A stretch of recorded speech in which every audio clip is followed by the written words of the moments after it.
Membawa uang dan harta kekayaan ke surga.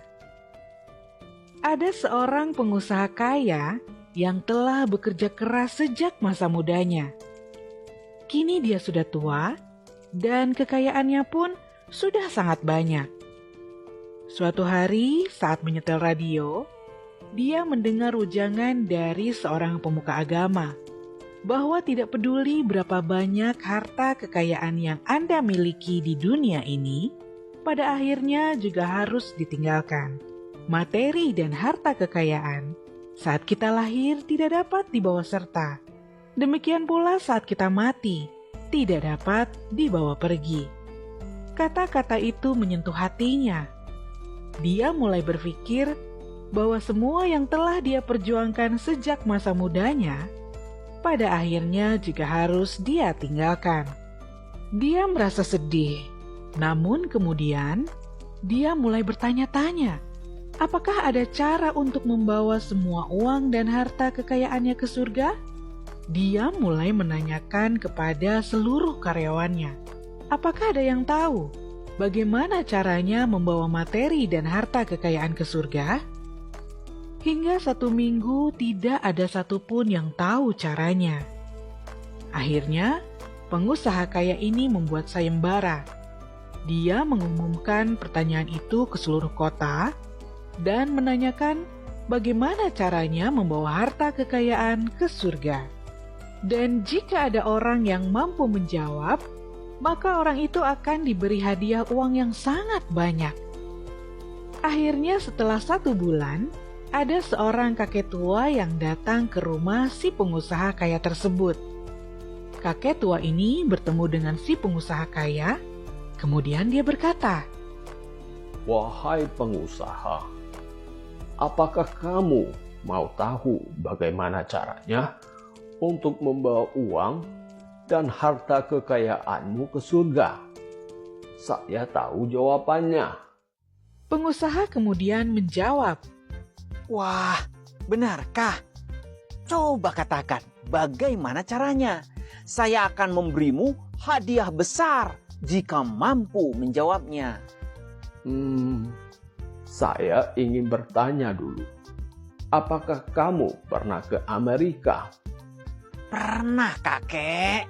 Apakah kamu bisa menggunakan uang yang kamu miliki di sini untuk bertransaksi di Amerika? Tentu saja tidak bisa. Jadi, bagaimana caranya kamu bisa menggunakan kekayaanmu di sana? Pertama-tama, saya harus menukar uang yang saya punya ke mata uang yang berlaku di sana, yaitu dolar Amerika. Baiklah.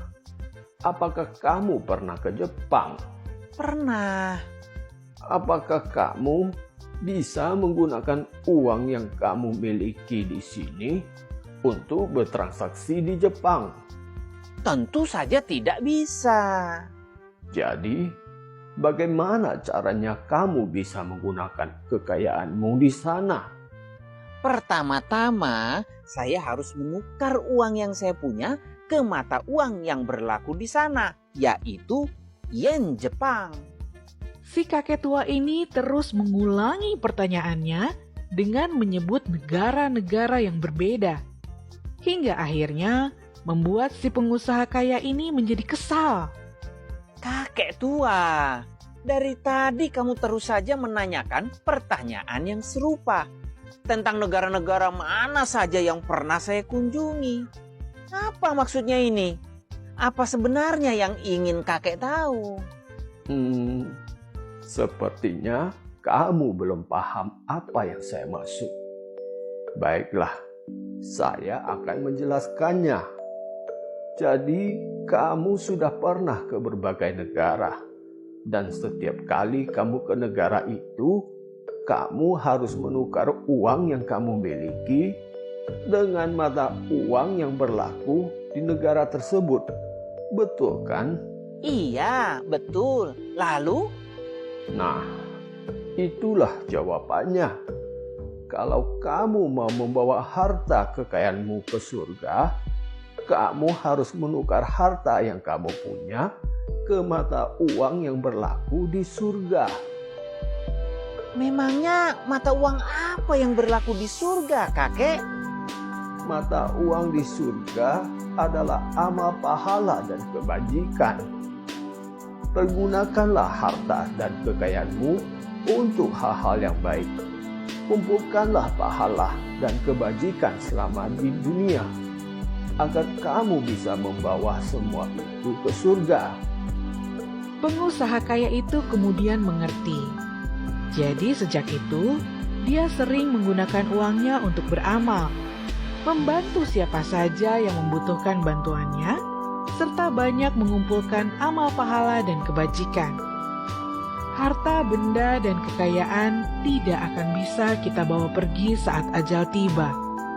Adalah amal pahala dan kebajikan yang telah kita kumpulkan semasa hiduplah yang bisa kita bawa pergi saat ajal datang menjemput.